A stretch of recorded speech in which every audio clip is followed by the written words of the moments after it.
recommendation that came from the Biden-Bernie Sanders task force, you talked about, quote, reimagining policing. First of all, what does reimagining policing mean, and do you support? It means, Let me, if I might finish the question. What does reimagining policing mean, and do you support the Black Lives Matter call for community control of policing? look, what I support is the police having the opportunity to deal with the problems they face. And I'm totally opposed to defunding the police officers. As a matter of fact, local police, the only one defunding it, his budget calls for a $400 million cut in local law enforcement assistance. They need more assistance. They need, when they show up for a 9/11 call, to have someone with them as a psychologist or psychiatrist to keep them from having to use force and be able to talk people down. We have to have community policing like we had before, where the officers get to know the people in the communities. That's when crime went down. It didn't go up, it went down. And so we have to be engaged. That's not what they're talking about, Chris. That's not what they're talking about. He's talking about exactly, defunding the police. That is not true. He doesn't have any law support. Look, He has no law enforcement that's not support. true. Almost that's nothing. Not, look, All right, who do you have? Name one group that supports you. Name one group that came out and supported you. Go Look, ahead. look. Think. We have time. we don't have time to do No, anything. think about it. Look, Name folks, one law enforcement group that came out and I think, supported gentlemen, I think I'm going to take back the There are- moderator's I don't role, think and there are and any. I want to get to another subject, which is the issue of protests in many cities that have turned violent. In Portland, Oregon, especially, we had more than 100 straight days of protests, which I think you would agree. You talk about peaceful protests. Many of those turned into riots. Mr. Vice President, you say that people who commit crimes should be held accountable. The question I have, though, is, as the Democratic nominee, and earlier tonight you said that you are the Democratic Party right now, have you ever called the Democratic mayor of Portland or the Democratic governor of Oregon and said, hey, you've got to stop this, bring in the National Guard, do whatever it takes, but you'd stop the days and months of violence in Portland? I don't hold public office now. I am a former vice president. I've made it clear in my public statements that the violence should be prosecuted. It should be prosecuted. And anyone who commits it But should you've be never prosecuted. called for the people, the leader, excuse me, sir, you have never called for the leaders in Portland and in Oregon to call us, bring in the National Guard and knock off 100 days of riots. They can, in fact, take care of it if you just stay out of the way. Look, here, Oh, really? Here. Oh, really? here's the But thing. I sent in the wait, I U.S. asked the Marshals to question. get the killer No, of a young man in the middle of the street, and they shot him. And for 3 days, President Trump, Portland didn't do anything. I had to send in the U.S. Marshals, and they President took Trump, care of business. Go ahead, sir. And by the way, his own former spokesperson said, riots and chaos and violence help his cause. That's what this is all I about. don't know who said that. I do. Who? I think Kellyanne Conway. I don't think she said. She said that. And so here's the point. Go The ahead. point is that that's what he is keep trying to rile everybody up. He doesn't want to calm things down. Instead of going in and talking to people and saying, let's get everybody together, figure out how to deal with this. What's he do? He just pours gasoline in the fire constantly at every single solitary Okay, time. and to end this, button up this segment, I'm going to give you a minute to answer, sir. You have repeatedly Well, I criticized. have to answer his Yeah, statement. You have His statement. repeatedly, you Wait, have just repeatedly, one no, second. you've been talking You back made and a forth. statement. I'm asking you. I would love to end it. Sir, I would love to end it, and You know, we if you would- want to switch seats, We would very quickly. We can do that, but I'd send in the National Guard, it would be over, there'd be no problem. Okay. But they Good. don't want to accept the National Guard. You have repeatedly criticized the vice president for not specifically calling out Antifa and other left-wing That's right. extremist groups. But are you willing tonight to condemn white supremacists and militia groups and to say that they need to stand down and not add to the violence in a number of these cities, as we saw in Kenosha and as we've seen in Portland? Sure, Are you I'm willing prepared to do that, specifically but do it? But go ahead, sir. I would say almost everything I see is from the left wing, not from the right wing. So what are you Look, saying? I'm willing to do anything. I want to see Well, peace. then do it, sir. Say it. Do it. Say it. You want to call him? What do you want to call him? Give me a name. Give me a White name. supremacists and What right would you like me to condemn? supremacists and right Proud militia. Boys, stand back and stand by. But I'll tell you what. somebody's got to do something about Antifa and the left, because this is not a right-wing problem. This is a left. FBI director This said, is a left-wing on problem. white supremacists. Antifa's an idea, not an organization. Oh, you got it. Not Yeah. militia. That's what his It's an idea.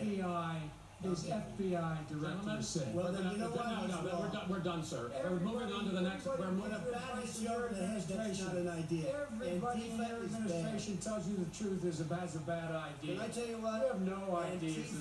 Antifa is a dangerous All right, radical gentlemen, we're group. now moving on to the Trump You and gotta be Biden careful with records. them. They'll overthrow you. When a president, I'm going to ask you a question. When the president seeks a second term, it is generally a referendum on his record. But Vice President Biden, you like to quote one of your dad's sayings, which is, don't compare me to the almighty, compare me to the alternative. And in this case, sir, you are the alternative. Looking at both of your records, I'm going to ask each of you, why should voters elect you president over your opponent? In this segment, President Trump, you go first, 2 minutes.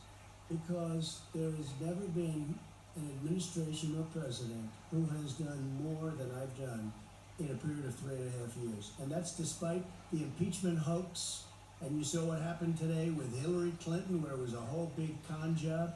But despite going through all of these things, where I had to fight both flanks and behind me and above, there has never been an administration that's done what I've done. The greatest, before COVID came in, the greatest economy in history, lowest unemployment numbers. Everything was good. Everything was going. And by the way, there was unity going to happen. People were calling me for the first time in years. They were calling and they were saying, it's time maybe. And then what happened? We got hit, but now we're building it back up again. A rebuilding of the military, including Space Force and all of the other things.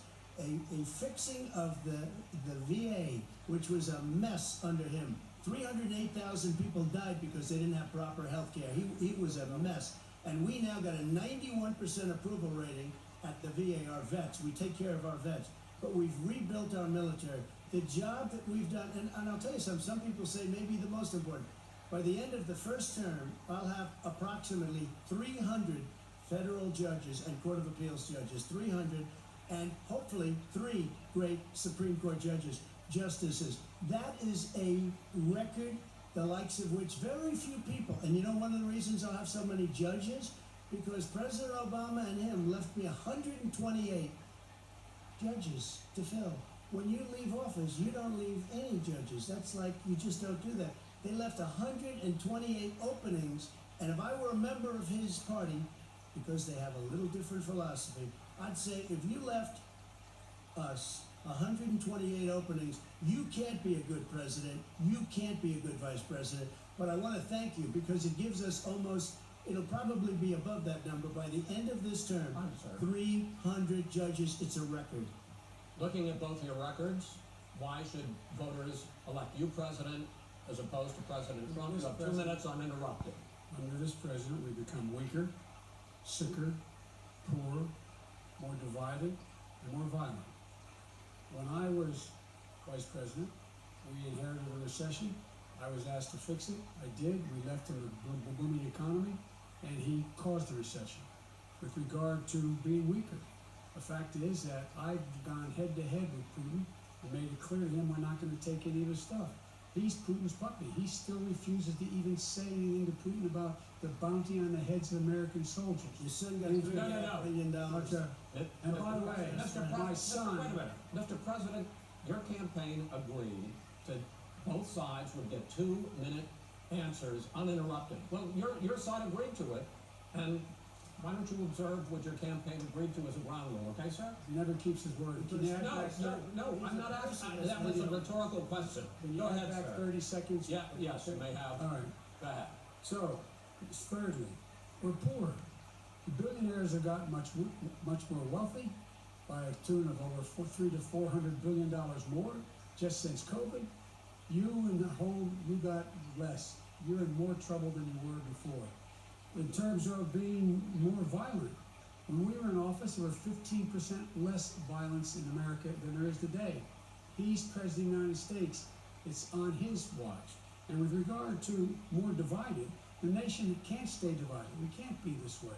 And speaking of my son, the way you talk about the military, the way you talk about them being losers and being and just being suckers. My son was in Iraq. He spent a year there. He got the Bronze Star. He got the Conspicuous Service Medal. He was not a loser. He was a patriot, and the people left behind there were heroes. And I resent. Are you talking like about hell. Hunter? Are you talking about I'm Hunter? talking about my son, Bo Biden. You're talking about I don't know, Bo. I know Hunter. Yeah, Hunter you know got Bo. thrown. Hunter got thrown out of the military. He was thrown out, dishonorably discharged. That's not true. It for wasn't dishonorable. cocaine use, and he didn't have a job until you became vice president. And once you None of became that vice is president, true. he made a fortune in Ukraine, in China, in Moscow, That is simply and various not other places. true. He My made a son, fortune, my son, and he didn't have a job. my son, like a lot of people we know at home, had a drug problem. He's overtaken it. He's fixed it. He's worked on it. And I'm proud of him. But why I'm was he proud of given my tens son. of millions All right, of But he dollars? wasn't given All right. tens of millions of He was dollars. given That tens is of totally, millions of that's dollars. been totally President Trump, discredited. Totally discredited. We've already been through this. I think the American people would rather hear about more substantial So do I. subjects. Well, you know, as the moderator, sir, I'm going to make a No, but judgment call somebody here. gets $3.5 million Okay, right. from the Let's mayor talk of about- Moscow.